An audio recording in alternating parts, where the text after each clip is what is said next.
नमस्कार मित्रों। उम्मीद करता हूं आप सब बिल्कुल ठीक होंगे और आज की इस खास क्लास को देखने के लिए आप सभी बिल्कुल तैयार होंगे। आज आप देख रहे होंगे मैंने अपनी पुरानी शर्ट में से नई शर्ट निकाली है।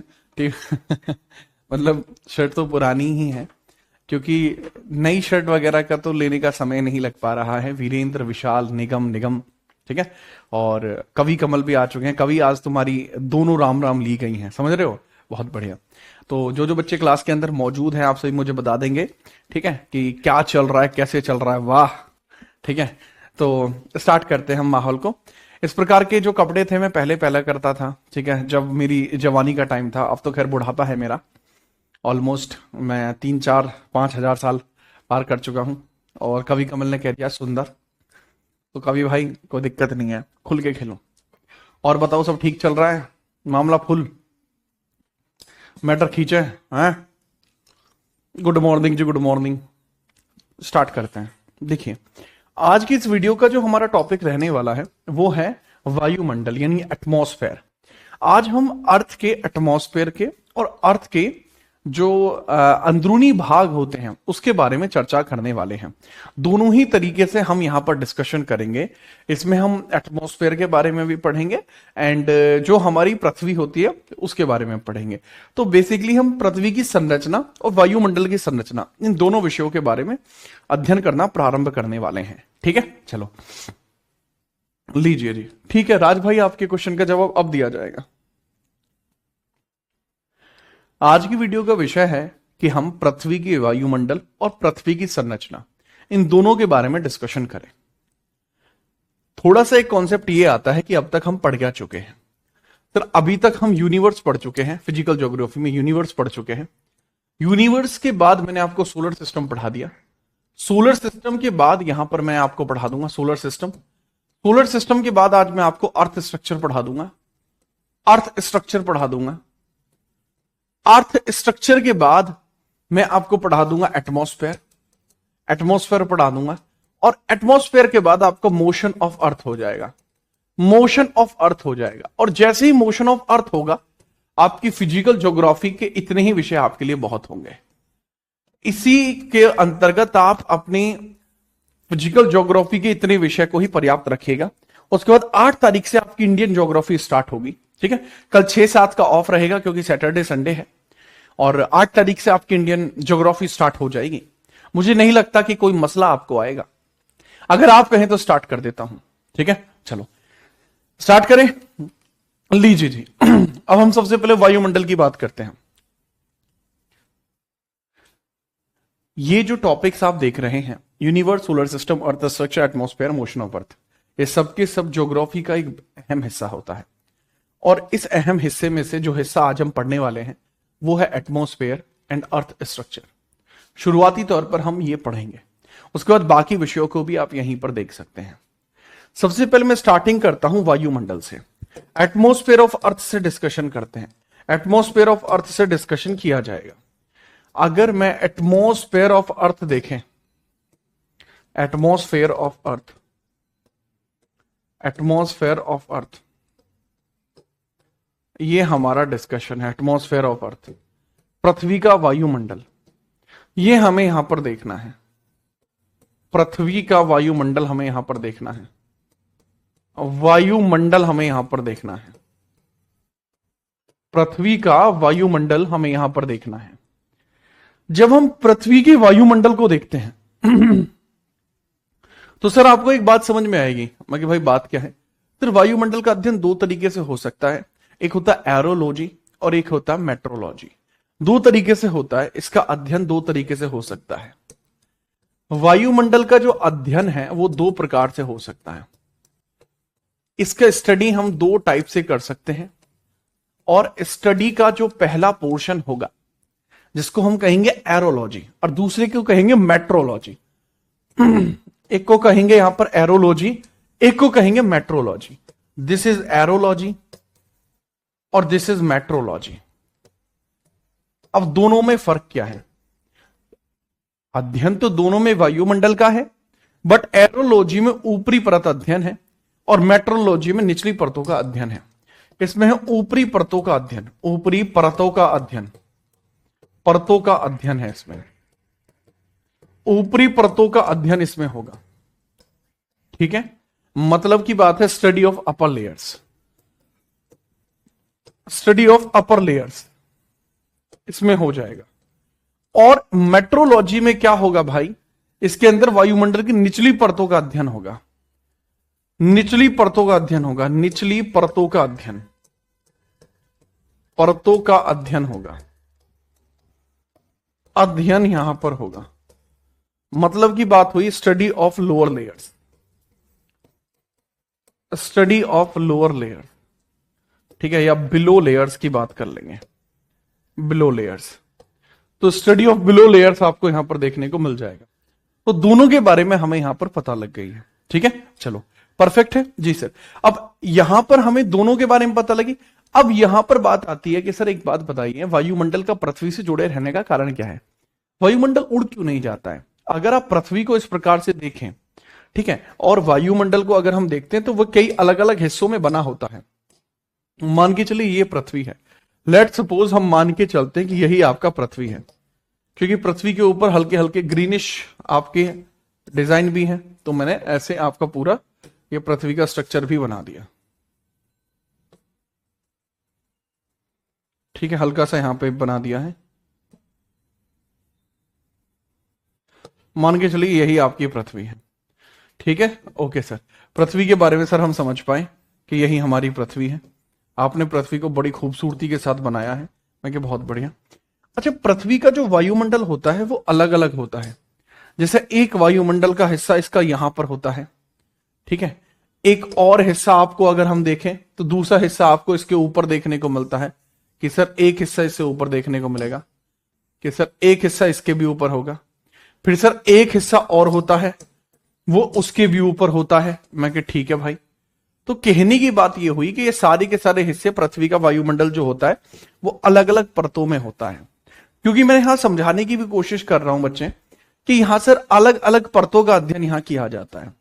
तो इसी माध्यम से पूछा जाए कि वायुमंडल का पृथ्वी से जुड़े रहने के कारण क्या है, दैट इज ग्रेविटेशनल फोर्स। वायुमंडल पृथ्वी से जुड़ा रहता है, इसके पीछे का कारण है ग्रेविटेशनल फोर्स। जो वायुमंडल पृथ्वी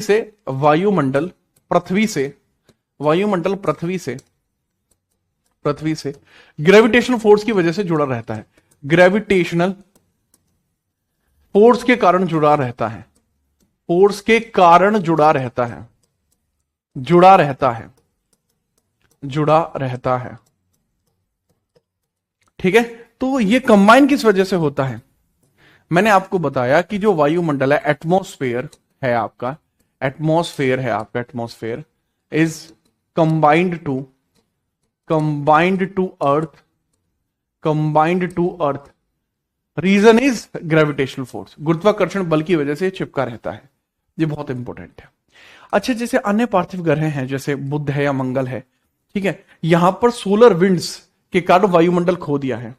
मतलब अगर हम बात करते हैं किसके पास वायुमंडल नहीं है, मरकरी के पास कोई वायुमंडल नहीं है, या वीनस के पास भी कोई वायुमंडल नहीं है, दोनों के पास ही वायुमंडल नहीं होता। ठीक है सर, कोई समस्या है? सर बिल्कुल समस्या नहीं है। अब हम वायुमंडल के कंपोजिशन की बात करते हैं। सबसे पहले वायुमंडल के कंपोजिशन की बात कर लीजिए। वायुमंडल का कंपोजिशन एक तरीके से देखते हैं, संघटक क्या है, वायुमंडल संघटक, वायुमंडल संघटक की बात करते हैं। संघटक कंपोजिशन, संघटक मतलब कंपोजिशन, एटमॉस्फेयर कंपोजिशन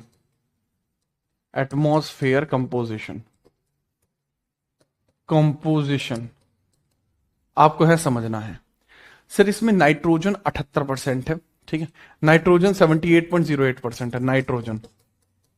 नाइट्रोजन कितनी है सर? 78.08% है नाइट्रोजन, पहला पॉइंट है। ऑक्सीजन 21% है। ऑक्सीजन कितनी है? 21% है। ऑक्सीजन 21% हो जाएगी, 21% हो जाएगी, ठीक है। अदर गैसेस में आर्गन हो जाएगी 0.93, आर्गन हो जाएगी 0.93 और कार्बन डाइऑक्साइड हो जाएगी 0.03। आर्गन कितनी हो जाएगी? आर्गन 0.93% है, लगभग 1% के आसपास मान लो, ठीक बात है जी सर। और कार्बन डाइऑक्साइड CO2 0.03% है, CO2 कार्बन डाइऑक्साइड 0.02% है।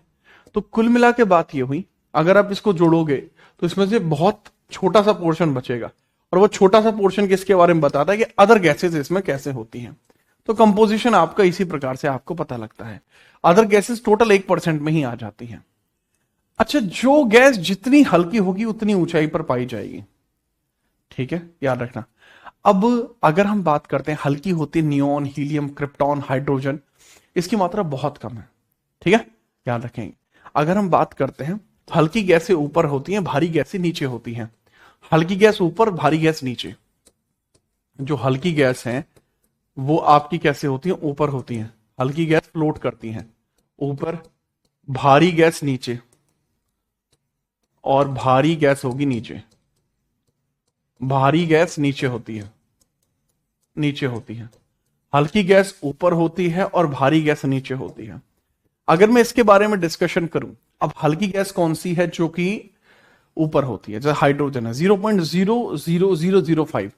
जैसे एग्जाम्पल के लिए हाइड्रोजन है, हाइड्रोजन ऊपर होती है, हाइड्रोजन है, तो हाइड्रोजन क्या रहेगी, ऊपर रहेगी। मतलब की बात है 0.00005% हो गई। तो बहुत स्थिति इसकी बहुत छोटी है, तो इसलिए बहुत ऊपर भी पाई जाती है, ठीक है, याद रखेंगे। बाकी हल्की है नियोन, हीलियम, क्रिप्टॉन, ठीक है। तो नियोन, हीलियम, क्रिप्टॉन आपकी हल्की गैस है। नियोन है, हीलियन, हीलियन, क्रिप्टॉन और हाइड्रोजन, ये क्या होगा सर, ये बहुत आपकी हल्की गैस है, ठीक है, याद रखेंगे। अच्छा, नाइट्रोजन का ऑब्जेक्टिव क्या है, नाइट्रोजन जो होती है उससे क्या होता है, ठीक है। सर नाइट्रोजन जो होता है वो एक दबाव पैदा करता है। नाइट्रोजन एक दबाव पैदा करता है, ठीक है। तो दबाव बनाने में, प्रेशर बनाने में नाइट्रोजन का बहुत बड़ा हाथ है। इंपोर्टेंस ऑफ नाइट्रोजन की अगर मैं बात करूं, इंपोर्टेंस ऑफ नाइट्रोजन, नाइट्रोजन सबसे ज्यादा है, जरूरी क्यों है वो आप यहां समझेंगे। इंपोर्टेंस ऑफ नाइट्रोजन आप यहां समझेंगे, इंपोर्टेंस ऑफ नाइट्रोजन, तो आप यहां समझ लेंगे importance of nitrogen, importance of nitrogen, ठीक है। नाइट्रोजन का इंपोर्टेंस क्या है, नाइट्रोजन की विशेषता क्या है, समझिए। नाइट्रोजन की विशेषता क्या है, नाइट्रोजन की विशेषता आपको क्या देखने को मिलेगी। मतलब की बात है कि सर यहां इंपोर्टेंस की बात चल रही है, सर ये प्रेशर बनाने में काम आती है ठीक है। तो नाइट्रोजन दबाव बनाने में काम आती है, इसके द्वारा दबाव बनाया जाता है, इसके द्वारा ही दबाव बनाया जाता है, इसके द्वारा ही दबाव बनाया जाएगा, इसके द्वारा ही क्या किया जाता है भाई, इसके द्वारा ही दबाव बनाया जाता है। अब देखो जैसे जैसे हम ऊंचाई पर जाते हैं, प्रेशर क्या होता जाता है, प्रेशर कम होता जाता है, लेकिन अधिकतर गैस जो है निचले स्तर पर होती है ना। ऊपर जाने पर गैसों की मात्रा और संख्या कम होने लगती है, जिससे कि दाब घट जाता है। मैं आपको समझाने की कोशिश करता हूं, इसके द्वारा दबाव बनाया जाता है। नाइट्रोजन एक भारी गैस है, तो नाइट्रोजन नीचे ज्यादा है। मैं आपको समझाने की कोशिश कर रहा हूं। देखो जितना आप ऊपर जाओगे टेम्परेचर उतना ज्यादा आपका कम होगा। मैं आपको समझाता हूं, दबाव उतना कम होगा, प्रेशर उतना कम। जितना ऊपर जाओगे, जितना ऊपर जाओगे, ऊपर जाओगे,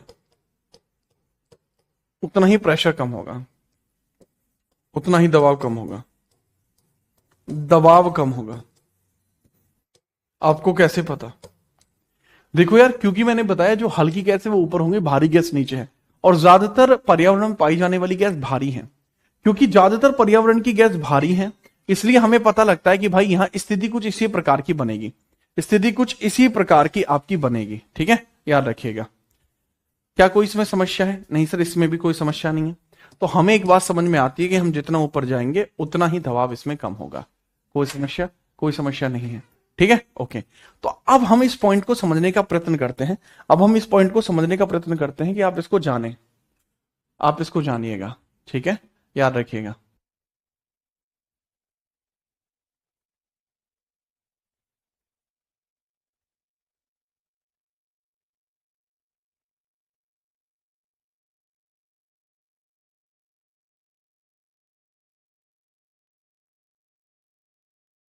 ठीक है, तो मैंने आपको क्या समझाया मेरे भाई, मैंने आपको समझाया कि दबाव कम होगा। रीजन क्या है कि देखिए स्थिति कुछ ऐसी है, आप इसको पर्यावरण समझें या इसको आप एनवायरमेंट समझें, वायु दाब समझें। अब यहां आपकी अलग अलग प्रकार की गैस है, नीचे है तो भाई ये गैस के मॉलिक्यूल्स होंगे ज्यादा, यहां गैस के मॉलिक्यूल ज्यादा होंगे, यहां हर एक प्रकार की गैस होगी ना, यहां हर एक प्रकार की गैस होगी कि सर यहां सारी प्रकार की गैसें हैं, क्योंकि दबाव है तो दबाव कम है। ऊपर भाई आपकी गैस कम बचेगी। आप इस बात को समझने का थोड़ा प्रयत्न करना मेरी बात को, कि आप जितना नीचे की तरफ आओगे उतना स्थिति खराब होगी। अब आपको समझ में आ रहा है? अब हुआ क्या कि अब जितना ऊपर जा रहे हो गैस के मॉलिक्यूल्स उतने ही कम है, यानी प्रेशर कम हुआ। तो जब आप एयरप्लेन्स में जाते हैं चिप्स के पैकेट फट क्यों जाते हैं? रीजन ये होता है क्योंकि यहां पे चिप्स पे उतना प्रेशर पड़ रहा होता है, लेकिन जब वहां पहुंचते हैं तो वहां प्रेशर उतना होता नहीं है। प्रेशर उतना नहीं होता तो जो ऐसे एटम्स होते हैं जो चिप्स के पैकेट में पैक हैं, कम प्रेशर की वजह से वो बाहर आने की कोशिश करते हैं। बहुत सिंपल है कि हमेशा कोई भी गैस है तो गैस का फ्लो हमेशा हाई डेंसिटी से लो डेंसिटी की तरफ भागता है। तो अब ऊपर जाके आपका दबाव कम होगा, जैसे ही दबाव कम होगा चिप्स का पैकेट बाहर निकलने के लिए करेगा। तो ये आपका पूरा एक कॉन्सेप्ट रहता है, ठीक है, याद रखेंगे, परफेक्ट है। तो ये भी आप थोड़ा सा आप याद रख लेंगे। दूसरा नाइट्रोजन और ऑक्सीजन के बारे में समझना। नाइट्रोजन पौधों की वृद्धि के लिए भी जरूरी है क्योंकि इसी से नाइट्रेट बनता है और उसी से पौधे चल पाते हैं। तो नाइट्रोजन के बारे में बताऊं, ये पौधे की वृद्धि के लिए जरूरी है, इंपोर्टेंट फॉर प्लांट, ठीक है, इंपोर्टेंट है किस चीज के लिए? प्लांट ग्रोथ के लिए, ठीक है, यानी पौधा वृद्धि के लिए भी जरूरी है, पौधा वृद्धि के लिए जरूरी है, पौधा वृद्धि के लिए, पौधा वृद्धि के लिए आपको ये जरूरी होगा।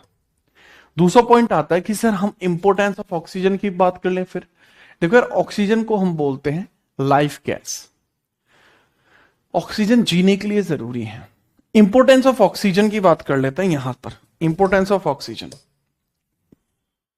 यहां मैं समझाता हूं, इंपोर्टेंस ऑफ ऑक्सीजन समझिए, इंपोर्टेंस ऑफ ऑक्सीजन समझ लीजिए, इंपोर्टेंस ऑफ ऑक्सीजन समझ लीजिए।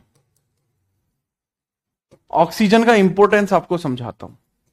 देखो मेरे लाल, ऑक्सीजन के इंपोर्टेंस को आप ऐसे समझ सकते हो, ऑक्सीजन के इंपोर्टेंस को आप ऐसे समझ सकते हो कि सर जो ऑक्सीजन आप देखोगे, मैं हाँ ठीक है भाई ऑक्सीजन हम देखेंगे, ये लाइफ गैस होती है, ये रेस्पिरेशन के लिए चाहिए, ठीक है sir, this is a life gas, ये जीवन जीने की आपकी गैस है, यह आपको श्वास लेने के लिए चाहिए, श्वास के लिए चाहिए, और ये दोहन के लिए चाहिए, कुछ भी जलाने के लिए चाहिए, कुछ भी जलाने के लिए, कुछ भी जलाने के लिए, कुछ भी जलाने के लिए इसकी जरूरत पड़ेगी, के लिए इसकी जरूरत पड़ेगी।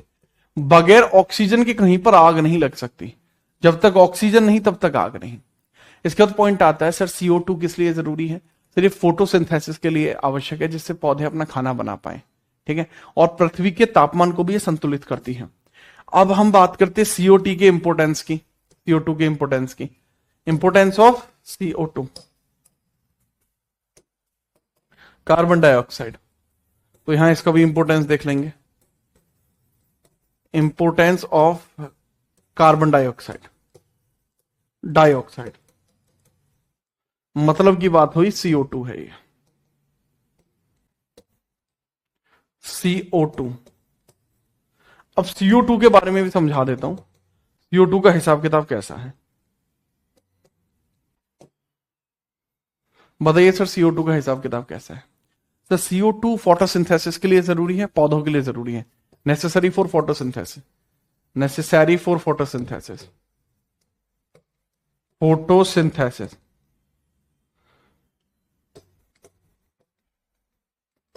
कि सर ये फोटोसिंथेसिस के लिए जरूरी है, किसके लिए? फोटोसिंथेसिस के लिए जरूरी है, प्लस ये टेम्परेचर मैनेजमेंट के लिए भी जरूरी है। किसके लिए जरूरी है? टेम्परेचर मैनेजमेंट के लिए जरूरी है, नेसेसरी फॉर टेम्परेचर मैनेजमेंट। और टेम्परेचर मैनेजमेंट भी यही करती है, ताप नियंत्रण मैनेजमेंट, मतलब ताप नियंत्रण भी यही करती है, ताप नियंत्रण। तो मैंने हर एक गैस के बारे में आपको बता दिया। अब क्योंकि मैं गैस के बारे में बता चुका हूं, तो अब मुझे यहां पर बताना पड़ेगा कि आपकी जो वायुमंडल की परतें हैं, इसके बारे में थोड़ा सा मैं आपको बताऊं कि भाई वायुमंडल की परतें आपको कैसे देखने को मिलती हैं, बताइए।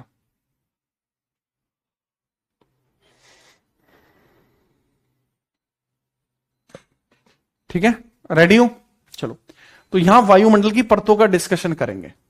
तो अगले पेज पे आपका आएगा वायुमंडल की परतें। सीधा आप देखेंगे वायुमंडल की परतों में,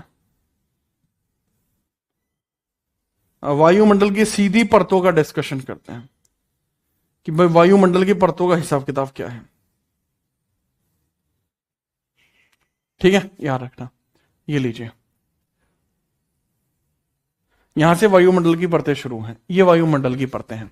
वायुमंडल में 5 परतें हैं: क्षोभ मंडल, समताप मंडल, क्षोभ, समताप, मध्य आयन, थर्मोस्फेयर भी होता है, और बहिमंडल। बहिर्मंडल इसको कहा जाएगा, एक्सोस्फेयर। नोट करो।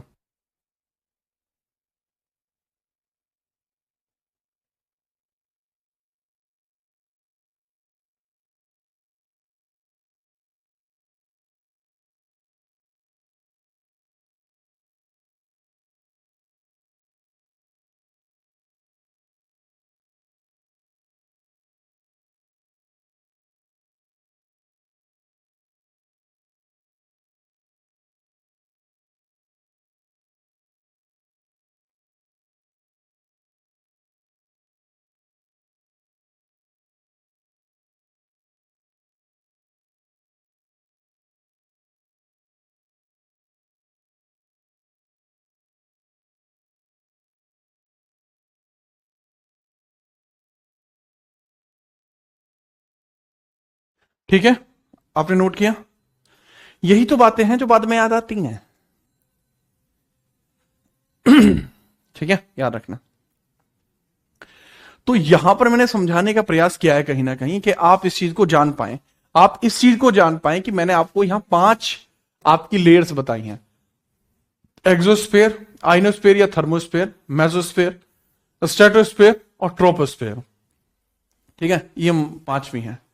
अब हर एक परत के बारे में हम इसका डिस्कशन करते चलेंगे, हर एक परत के बारे में इसका डिस्कशन चलते चलेंगे। सबसे पहले स्टार्ट करिए ट्रोपोस्फेयर से। अब मैं यहां सभी मंडलों के बारे में बताता चलूंगा कि भाई कौन सा मंडल कहां जरूरी है, कहां जरूरी नहीं है। ठीक है, लीजिए सर, सबसे पहले आप बताइए ट्रोपोस्फेयर के बारे में। ट्रोपोस्फेयर, ट्रोपोस्फेयर का हम डिस्कशन करते हैं। मेरे लाल, ट्रोपोस्फेयर का मतलब होता है क्षोभ मंडल। ट्रोपोस्फेयर का मतलब होता है क्षोभ मंडल। अब क्षोभ मंडल का क्या अपना एक अलग जलवा है, क्षोभ मंडल का अपना एक अलग जलवा है। आप इसमें समझेंगे कि तो भाई इसमें आपको पता लगेगा कि यह वो क्षोभ मंडल है, मतलब यह वायुमंडल की सबसे निचली परत है और पृथ्वी की सतह से लेकर 18 किलोमीटर तक है। ये सबसे नीचे है, सबसे नीचे है, नीचे है। ये तो आपको पता है, लोअर मोस्ट है ये, इसका मतलब है lower most, this is lower most. दूसरा पॉइंट हमें इसके बारे में पता लगता है कि सर इसके बारे में याद रखना, ये सतह से कितनी ऊंची है। सर यह सतह से 18 किलोमीटर तक फैली हुई है, सतह से 18 किलोमीटर तक फैली हुई है, सतह से 18 किलोमीटर तक फैली है, सतह से 18 किलोमीटर तक फैली है। ठीक है, याद रखना।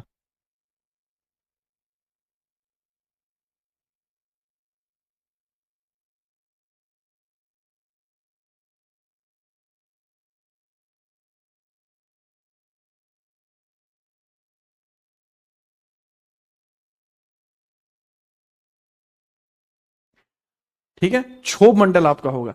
अब पॉइंट आता है कि सर इसके अंदर क्या होता है। बारिश, आंधी, तूफान सब इसी में आता है, सर्दी, गर्मी, वर्षा सब इसी में होता है। देखो, अगर हम बात करते हैं इसी के अंदर क्या होती है, सर इसकी घटनाएं क्या क्या है। सर घटना घट गई, बहुत बढ़िया। इंसिडेंट्स आपके क्या होते हैं, इंसिडेंट्स इसमें आपको क्या देखने को मिलते हैं। सर इंसिडेंट्स आपको इसमें देखने को मिलते हैं: बारिश होना, तूफान आना, हवाएं चलना। बारिश, बारिश आना, बारिश आना, ठीक है, तूफान आना और हवाएं चलना। बारिश आना, तूफान आना, हवाएं चलना, तूफान आना और हवाएं चलना, हवाएं चलना। तो हमें समझ में आता है सर, बारिश आना, तूफान आना और हवाएं चलना, ये इसका एक मेजर पॉइंट होगा। मौसम परिवर्तन इसी में होता है, मौसम का परिवर्तन भी इसी में होता है, मौसम परिवर्तन भी इसी में होता है। परिवर्तन कि सावन के झूलों ने मुझको बुलाया है, और सावन के झूले इसी में आते हैं। सर्दी, गर्मी, वर्षा, वसंत सब इसी में आता है। सर्दी, गर्मी, वर्षा, वसंत, सर्दी, गर्मी, वर्षा और वसंत सब इसी में आते हैं, ठीक है। आत्मन, ये सब इसी में आते हैं। दूसरा होता है कि भाई इसके बारे में आप पूरी तरीके से याद रखें, ठीक है, वो भी आप याद रखेंगे। वो कैसे होगा, देखो आप सीधे तौर पर याद रख सकते हैं। देखो मुझे सिंपल है कि आप इसके बारे में याद रखें कि इसकी ऊंचाई कितनी होती है, कहां से कितनी होती है। देखो ट्रोपोपोज का मतलब क्या होता है, जो इसके ऊपरी क्षेत्र है, इसके सबसे ऊपरी बिंदु जो होता है, सबसे ऊपरी बिंदु को ट्रोपोपोज कहेंगे। सबसे ऊपरी जो बिंदु होगा उसको अपन बोलेंगे, बिंदु को हम बोलेंगे ट्रोपोपोज, उसको बोलेंगे ट्रोपोपोज, इसको बोलेंगे ट्रोपोपोज, इसको बोलेंगे। ट्रोपोपोज का मतलब ये होता है, ट्रोपोपोज का मतलब ये होता है जो कि क्षोभ मंडल के ऊपर एक सीमा होती है। पोल से ये 8 किलोमीटर ऊपर होती है, ठीक है, पोल से कितनी होती है, 8 किलोमीटर होती है, और भूमध्य रेखा से 18 किलोमीटर। तो ट्रोपोपोज जो होता है पोल से कितना होता है, पोल से 8 किलोमीटर होता है, पोल से 8 किलोमीटर ऊपर होता है, और ये आपके इक्वेटर से कितना होता है, इक्वेटर से होता है 18 किलोमीटर ऊपर। तो आपको यहां पर समझ में आया है कि ट्रोपोपोज का हिसाब किताब कैसा है, ठीक है। याद रख सकते, ट्रॉप यानी ड्रॉप, ट्रॉप यानी ड्रॉप यानी बारिश होती है यहीं पर, ठीक है, झमन झमन झम झम झम, याद रखेंगे। चलो अब हम बात करते हैं स्ट्रेटोस्फेयर, यानी स्ट्रेटोस्फेयर इसके बाद आता है, जिसको हम समताप मंडल बोलते हैं। इसके बाद समताप मंडल आता है। समताप के बारे में याद रखना, समताप, स्ट्रेटोस्फेयर, स्ट्रेटोस्फेयर की बात करते हैं, स्ट्रेटोस्फेयर की बात करते हैं। ये 18 किलोमीटर से 50 किलोमीटर की रेंज में होती है, 18 से 50 के बीच में होती है, ठीक है। ओजोन लेयर इसी में है और यूवी रेज को यही रोकता है। ओजोन लेयर इसी में आपको दिखाई पड़ेगी, it has ozone layer, ozone layer, इसमें ओजोन लेयर है, और इसमें क्या है, आपकी ओजोन परत इसी में है, ओजोन परत आपकी इसी में है। और इसका काम क्या होता है, इसका काम ये होता है बेसिकली कि ये जो यूवी रेज को रोकता है, it stop UV rays, it stop UV rays, ये यूवी रेज को रोकता है, किसको रोकता है, यूवी रेज को रोकता है। हिसाब किताब बहुत बढ़िया है, ठीक है। अब अगला पॉइंट है यहां पर कि इसके अंदर और कुछ क्या होता है। देखो इसका नाम है स्ट्रेटोस्फेयर की है, स्ट्रेटोस्फेयर, समताप। इसके अंदर टेम्परेचर इक्वल रहता है, इसमें समान टेम्परेचर रहता है, समान टेम्परेचर रहता है, इसके अंदर तापमान एकदम बराबर रहता है। मौसमी घटना है, बारिश तूफान जैसी कोई इवेंट इसमें नहीं होता। हवाई जहाज आमतौर पर यहीं उड़ते हैं, ठीक है। बादल कहां बनते हैं भाई, बादल इसी में बनते हैं। बारिश आएगी तो बादल का निर्माण भी यहीं होगा, इसी में बादल निर्माण भी होगा, बादल निर्माण इसी में होगा। यहां हवाई जहाज उड़ता है, समताप मंडल में यहीं हवाई जहाज यहीं उड़ता है, हवाई जहाज यहीं उड़ता है। हवाई जहाज का उड़ना वो भी यहीं पर पॉसिबल हो पाएगा, हवाई जहाज का उड़ना भी यहीं पर पॉसिबल हो पाएगा, पॉइंट है ये भी। दूसरा है ओजोन, मुख्य रूप से 20 से 22 किलोमीटर की ऊंचाई पर पाई जाती है। ओजोन कितने पे पाई जाती है, अबाउट 20 टू 22 किलोमीटर की ऊंचाई पर पाई जाती है, ठीक है। पृथ्वी से 20 या 22 किलोमीटर की ऊंचाई पर अगर आप चाहोगे तो वहां ओजोन लेयर आपको दिखाई पड़ेगी, वहां ओजोन लेयर आपको दिखाई पड़ेगी।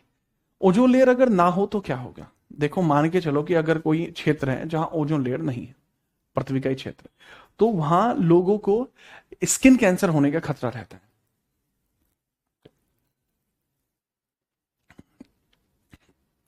बहुत सारी ऐसे काम होते हैं बहुत सारे ऐसे काम होते हैं जिसको ओजोन लेयर की वजह से किया जा रहा है, जैसे मॉन्ट्रियल प्रोटोकॉल है, वो इसी के लिए होती है। ठीक है, याद रखना।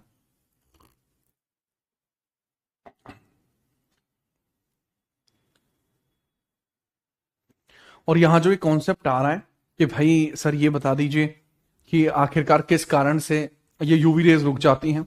तो यूवी रेज रुकने के पीछे का भी जो बड़ा रीजन है, यूवी रेज रुकने के पीछे का बड़ा रीजन ओजोन लेयर ही है। अगर ओजोन लेयर नहीं होगी तो खेल खत्म है। इसके बाद मेसोस्फेयर आता है। ये वायुमंडल की सबसे ठंडी परत होती है। यहाँ डस्ट पार्टिकल्स नहीं मिलते हैं। अंतरिक्ष से आने वाली जो उल्का पिंड है, इसी परत में घर्षण के कारण जलकर टूट जाते हैं, और टूटता हुआ तारा आपको मध्यमंडलीय मीजोस्फेयर में दिखाई देता है। मेरे भाई, इसके बाद आता मीजोस्फेयर। मीजोस्फेयर मध्यमंडल।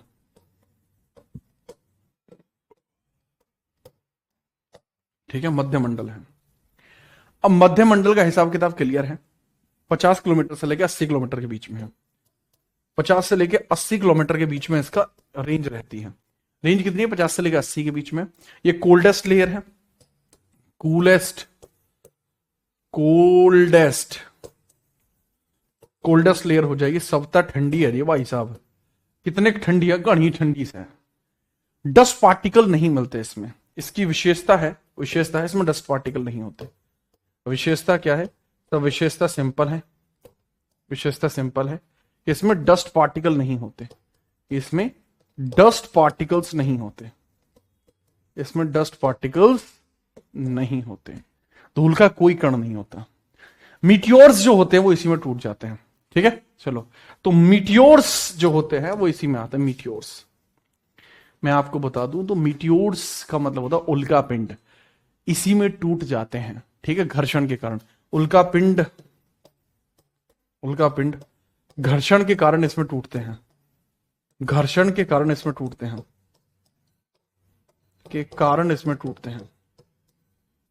कारण इसमें टूटेंगे, टूट जाते हैं। उल्का पिंड घर्षण के कारण इसमें टूट जाते हैं, और उन्हीं को शूटिंग स्टार कहा जाता है। They are known as shooting star. यही जो टूटते हैं ना, इनको ही क्या कहते हैं? जो उल्का पिंड होते हैं, मीटियोर्स होते हैं, यही होते हैं टूटते सितारे। यही शूटिंग स्टार्स होते हैं। These are called as shooting stars. यही शूटिंग स्टार्स होते हैं। स्क्रीनशॉट ले लो।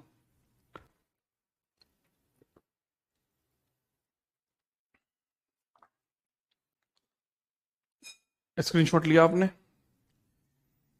शाबाश। अब अगर स्क्रीनशॉट ले चुके हो देन हम आगे बढ़ते हैं। आपने मेसोस्फेयर देख लिया होगा। अब हम आयनोस्फेयर की बात कर लेते हैं।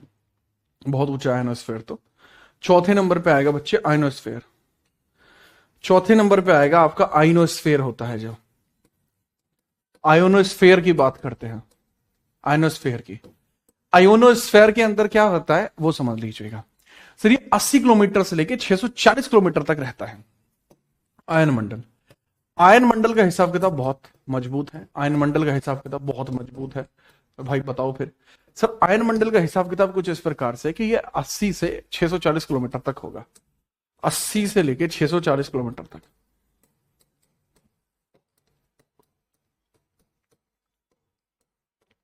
अस्सी से 640 किलोमीटर तक होगा। और ये इलेक्ट्रिकली चार्ज है। ठीक है, ये कैसा इलेक्ट्रिकली चार्ज रहता है? यहाँ आयंस रहते हैं। आयन है तो दीज आर पॉजिटिव चार्ज रहता है। यहाँ पॉजिटिव चार्ज यहां पर रहता है। पॉजिटिव चार्ज आपका यहां पर रहता है, और ये गैसेस की वजह से होता है। ठीक है, याद रखना। ये बिकॉज ऑफ गैसेस, यहां गैसेस पाई जाती है काफी मात्रा में। गैसेस की वजह से इस पे एक आवेश रहता है। ज्यादातर वो यहीं पर पाई जाती है। ठीक है। हाँ, ये क्लास एक रिकॉर्डेड क्लास है जिसको 1975 में मैं रिकॉर्ड कर चुका था, और मेरा सिंपल था कि मैं इसको 2026 में पब्लिश करूंगा। ठीक है, 1975 में जब आप लोग पैदा भी नहीं हुए थे तब मैंने इसको रिकॉर्ड कर दिया था, इसलिए तो किया था मैंने।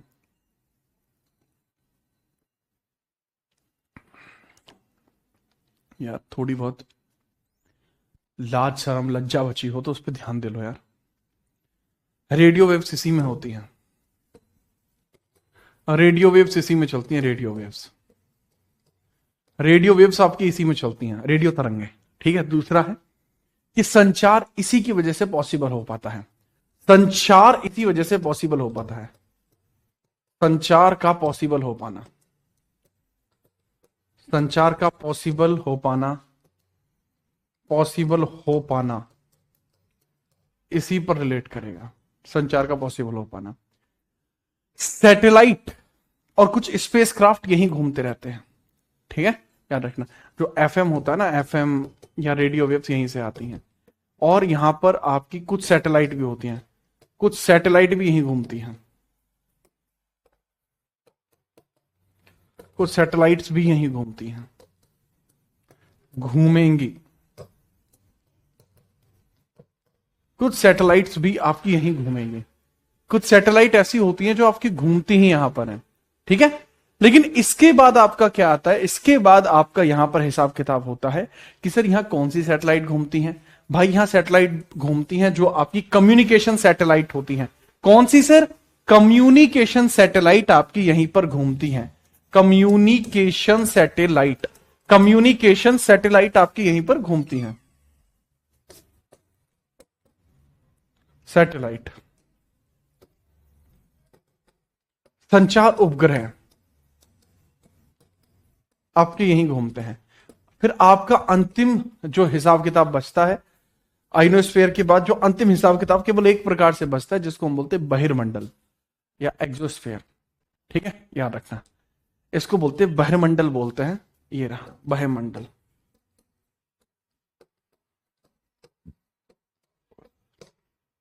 इसका मतलब है एक्सोस्फीयर,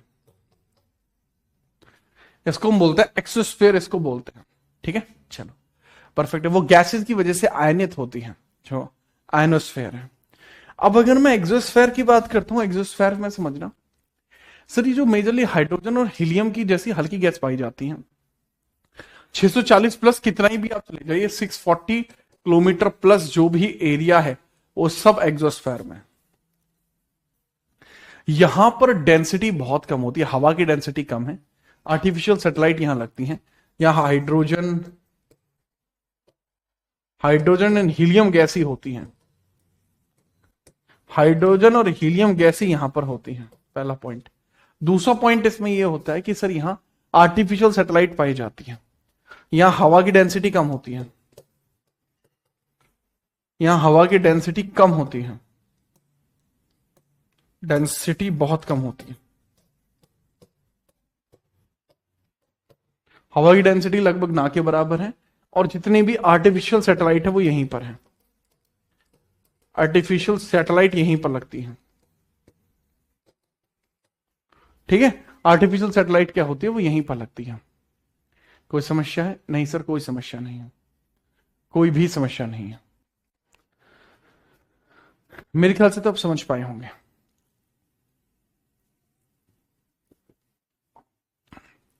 लेकिन चूंकि आप इसको पढ़ चुके हो, तो अगला पॉइंट आपको अब यहां पर पढ़ना पड़ेगा। अगला पॉइंट है इंटरनल स्ट्रक्चर ऑफ अर्थ, जो पृथ्वी का इंटरनल स्ट्रक्चर है। ठीक है, चलो समझेंगे। जी सर, हवा और पवन में अंतर बता दीजिए। बहुत बढ़िया,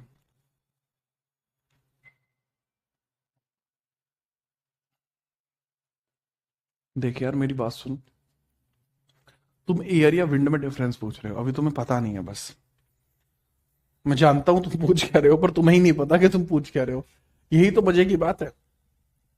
एक क्लास में हमारी में चीता है जो एयर और विंड में डिफरेंस जानना चाहता है, वायु और हवा में डिफरेंस जानना चाहता है। भाई एयर का मतलब क्या होता है? This is mixture of gases, mixture of gases in atmosphere, in atmosphere. मतलब की बात यह हुई कि सर वायुमंडल में गैसों का मिश्रण, और यह होता है the moving air is wind, moving air is wind. कि जो गतिशील वायु होती है वही हवा है। हवा हवा ओ हवा सबको उड़ा दे, क्या बात है, वो आंधी हो जाएगी अगर सबको उड़ाने लगेगी। ठीक है, चलो कोई बात नहीं। बट अब हम बात करते हैं कि सर यहां पर डिस्कशन होगा, हम पृथ्वी की क्रस्ट वगैरह के बारे में डिस्कशन करेंगे, पृथ्वी की परतों के बारे में हम डिस्कशन करेंगे, देखेंगे कि हिसाब किताब क्या है।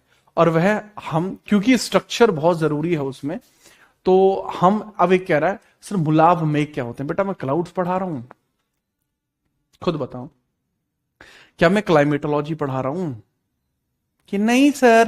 बेटा जब मैं क्लाइमेटोलॉजी नहीं पढ़ा रहा तो इसमें आपने पूछा कैसे? फिर अगली क्लास में क्लाइमेटोलॉजी पढ़ा दूंगा, है अगर आपका इतना ही मन कर रहा है तो। बट कोई बात नहीं, अब हम डिस्कशन करते हैं यहां पर पृथ्वी की संरचनाओं के बारे में।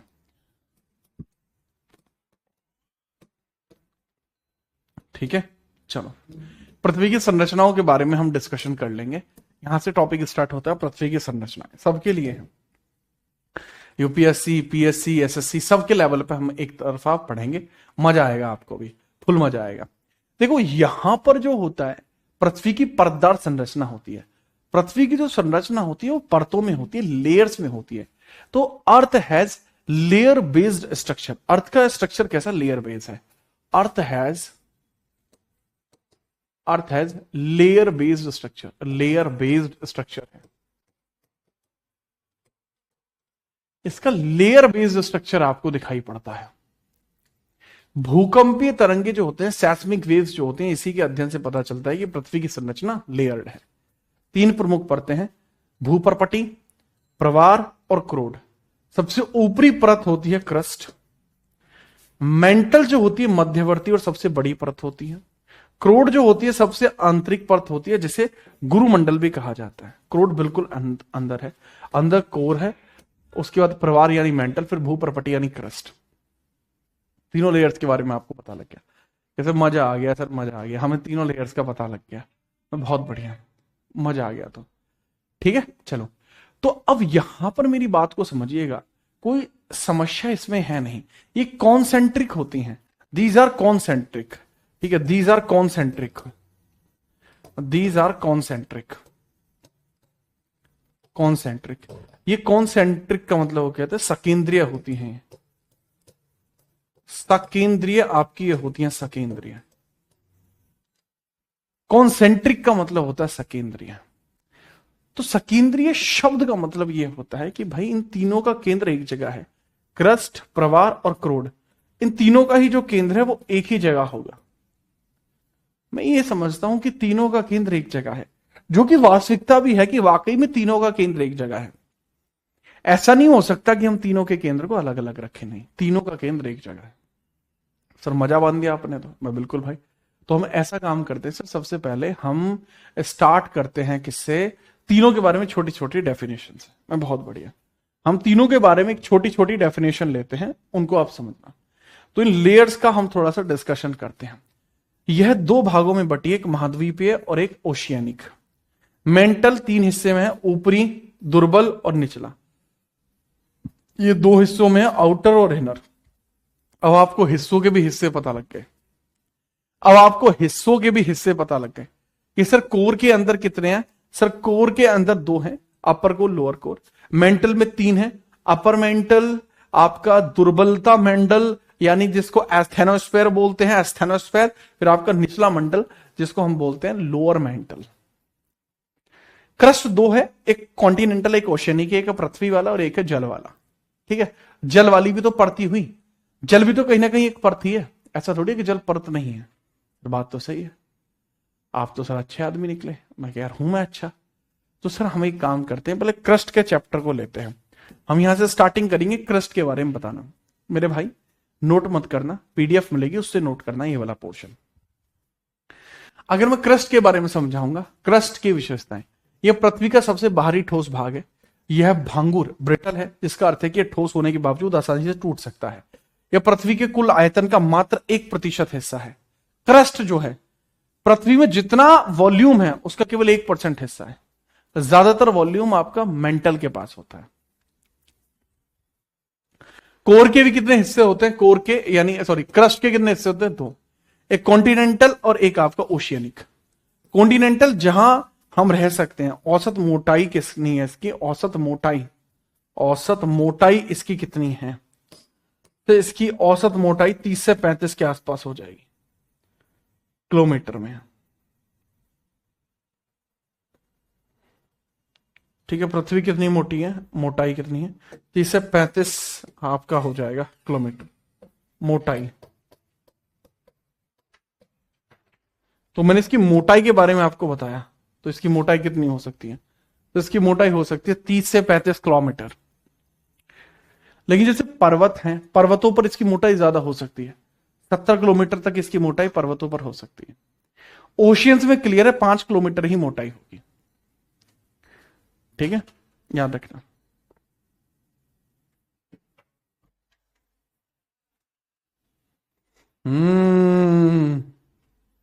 ठीक है। ये मोटाई है भाई इसकी। अब यहां महासागरों पे कितनी होती है, 5 किलोमीटर होती है। ठीक बात है, ओके। अब ये किससे बना होता है, कंपोजिशन क्या है, ये सिलिका एल्युमिनियम का बना है, वो सिलिका मैग्नीशियम का बना है। जो एल्युमिनियम और सिलिका का बनता है वो आपका महाद्वीप का है, यानी कॉन्टिनेंट का है। महासागर का सिलिका और मैग्नीशियम है। इसका मेड ऑफ कंपोजिशन की बात चल रही है। मेड ऑफ कंपोजिशन आपकी इसी प्रकार से यहां होती है। दूसरा हम डिस्कशन करते हैं किसे, चट्टान और घनत्व। जो महाद्वीपीय भूप्रपटी होती है, यानी कॉन्टिनेंट बेसिस पर होती है, जहां हम रहते हैं, ये हल्की चट्टाने जैसे ग्रेनाइट से बनता है और इसका घनत्व कम होता है। जो महासागर की होती हैं बेसोल्टिक चट्टानों से बनती हैं और ग्रैबो से बनती हैं, और इनका डेंसिटी भारी होती है। महासागरीय भूप्रपटी महाद्वीपीय भूप्रपटी की तुलना में भारी होती है। पानी में रहती हैं तो इनको पानी के प्रति रेजिस्टेंस प्रूफ रहना पड़ता है, और उसी बेसिस पर हम कहें तो इसको उतना ज्यादा मजबूत रहना चाहिए, इसी वजह से ऐसी होती है। बात खत्म। अब आता है मेंटल। ये लो मेंटल के बारे में। पृथ्वी की दूसरी सबसे बड़ी परत है, विस्तार है, मोहो डिसकंटिन्यूटी से लेकर 2900 किलोमीटर तक की गहराई तक फैला है। ठीक है, यानी समझना मेरी बात को, सर वो तो शुरुआत से लेकर 5 किलोमीटर तक ही फैला है, on and basic average 5 kilometre तक फैला है।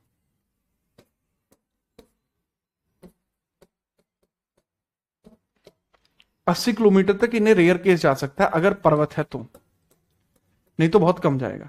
फिर यहां से लेकर कहां तक, 2900 किलोमीटर तक फैला है।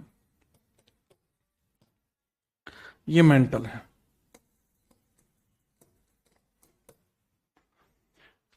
इसको पायरोस्फेयर भी कहा जाता है, इसको व्हाइट ऑफ एग कहते हैं। जैसे एक अंडे की जर्दी होती है उसमें जैसा मेंटल होता है।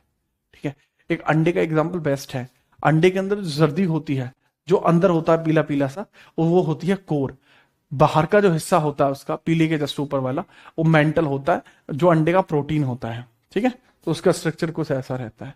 महत्व के समझते हैं, पृथ्वी के कुल आयतन का, कुल वॉल्यूम का 84% यहां पर है, और मास का, पूरे द्रव्यमान का 68% यहीं पर है। मेंटल में ही पिघली चट्टानों की गति से आपके कन्वर्जन करंट चलते हैं, जो भूकंप और ज्वालामुखी का कारण बनते हैं। ठीक है, याद रखना। देखो मेंटल के अंदर जिस रफ्तार से चट्टानें गलेंगी, उसी रफ्तार से आपके ज्वालामुखी फटेंगे, बाकी सब चीजें होंगी, तो वो जरूरी है। ठीक है, याद रखेंगे।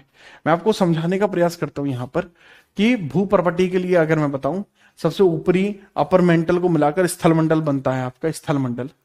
इसकी मोटाई 10 किलोमीटर से 200 किलोमीटर के बीच होती है। ठीक है, और स्थलमंडल छोटी छोटी प्लेटों में टूटा हुआ है, जिसे स्थलमंडलीय प्लेट कहते हैं। ठीक है, ये भी आसान है।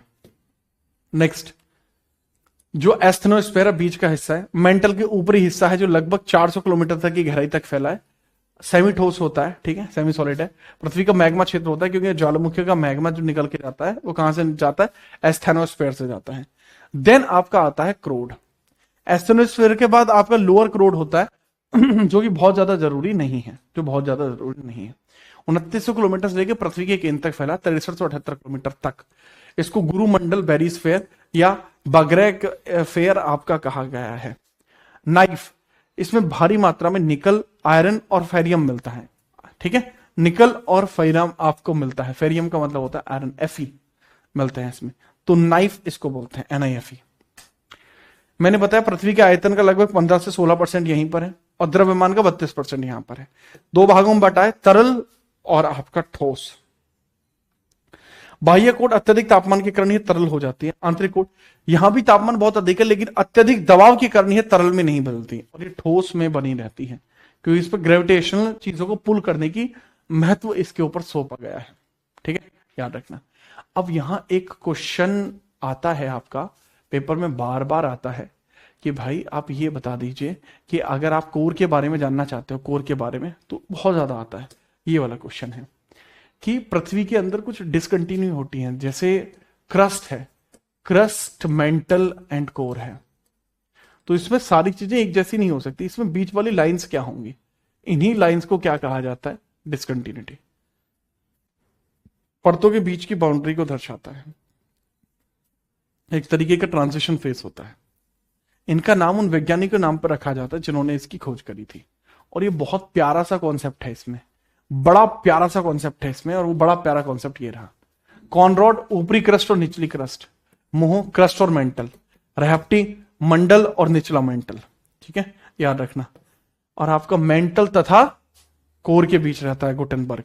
लेमन होता है बाह्य कोर और आंतरिक कोर। इन पांचों का स्क्रीनशॉट ले लेना, बात खत्म। ठीक है, याद रखेंगे, परफेक्ट है। चलो भाई, आज तक यहीं रखेंगे, कल हम बात करेंगे आगे। मंडे में आपकी इंडियन ज्योग्राफी भी स्टार्ट होनी है। अब आपका climatology and movement of earth बचा है, उसको मैं कल करा दूंगा। जय हिंद, वंदे मातरम।